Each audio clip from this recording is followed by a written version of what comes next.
If you've been thinking, should I buy a home this year or should I wait? You're not alone.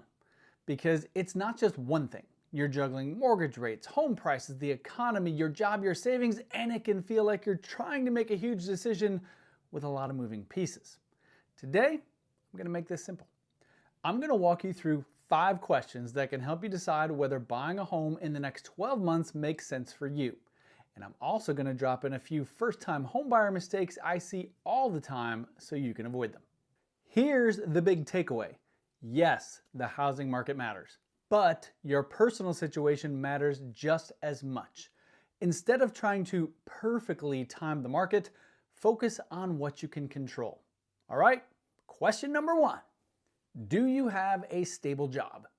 Buying a home is a big commitment. You're taking out a mortgage and promising to pay it back for years.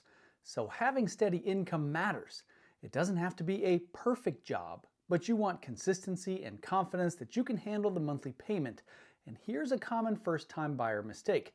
People focus on the house payment, but forget how quickly life can change. Stability buys you peace of mind. And stability can be a job that has a variable income. Perhaps you work a job that has commission as opposed to a salary, or a weekly pay, or a set hourly rate or something like that. That's totally fine. It's more about stability. Hopefully, when you get this house, you're going to be in it for several years to come. Well, anything can happen in those several years. Perhaps you get a promotion and maybe you want to increase the value of the house or move on to something else. That happens. The possibility of your job being demoted or having to change jobs and take a pay cut, well, that can happen too. That's why monthly payment becomes the most important thing, because job and status and all of that, well, that can change. And here's question number 2. Have you figured out what you can afford? And I don't mean just what a lender might approve you for. I mean what fits your real life. This comes down to your budget, your debts, your spending habits, and your comfort level. This is also where it helps to talk with a trusted lender. They can explain pre-approval, estimate a monthly payment, and help you plan for closing costs and other expenses. Quick first-time homebuyer mistake here. Some buyers spend months shopping online but never get pre-approved. Then the right home pops up and they're not ready to move. Another big mistake, underestimating closing costs, taxes, and insurance. Those numbers matter. The goal isn't to stretch. The goal is to buy confidently.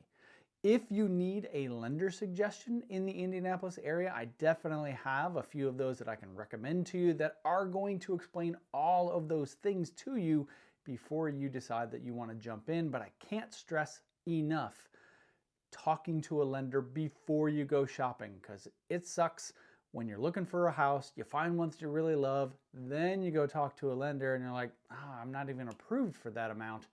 And then you lose out on a house that, well, you had your hopes set on. Question number 3, do you have an emergency fund? Owning a home is amazing, but surprise expenses are real. A water heater breaks, a furnace repair happens, a car needs a major fix, life does life things.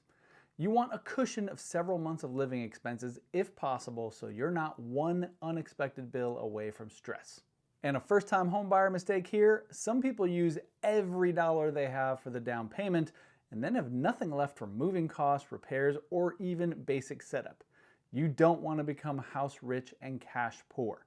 And that goes for new builds too, because new builds have glitches. So you think you're moving into a brand spanking new house, which you are, and nothing should go wrong, and then something breaks unexpectedly and you have to deal with that right away. So make sure that you have some money set aside for a cushion for those unexpected repairs. Question number 4, how long do you plan to live there? Buying comes with upfront costs, and yes, you build equity over time, but it takes time. A good rule of thumb, if you're staying put for around 5 years, that's usually a comfortable window. Even 3 years can work if appreciation is strong, but the shorter your timeline, the more careful you want to be. First-time buyer mistake here, people buy like it's a forever home when their life is clearly changing in the next year or two. Job transfers, family plans, lifestyle changes, those matter. So think through your future before you commit. And the last question, do you have the right team in place? A trusted local agent and a solid lender can make everything easier because you're not guessing. You're not relying on TikTok advice. You're not trying to interpret conflicting headlines, and man, there are a lot of those. Your team can help you understand your options, build a game plan, and decide if you're ready now or if you're 2 or 3 steps away.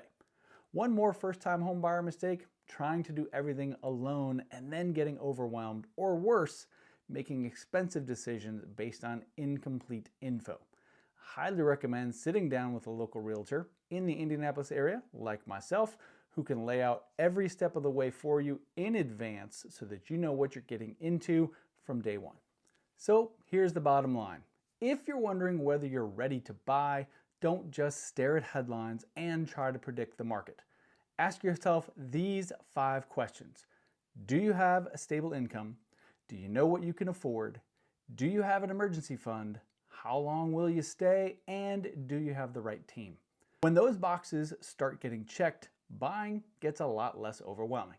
If you're thinking about buying, especially if you're relocating to Indy or somewhere in central Indiana, I'm happy to help you talk through your timeline and what ready looks like for your situation.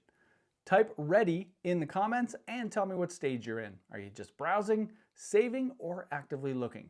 And if you want more videos like this about moving to Indy neighborhoods and the home buying process, hit subscribe. Thanks for watching.